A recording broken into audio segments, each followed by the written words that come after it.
فات وقتك. أنا لم أطلب منك حياتي.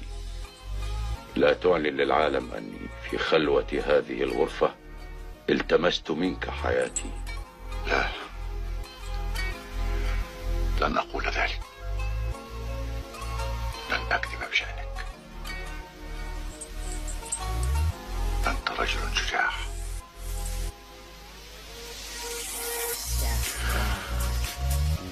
وأملي أن تكون شجاعا يوم غد.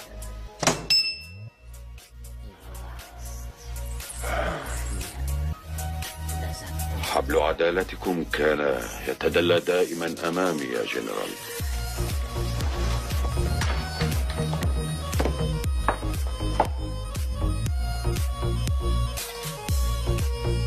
التقط له الصور. أريد حفظ سجل لأعدائي.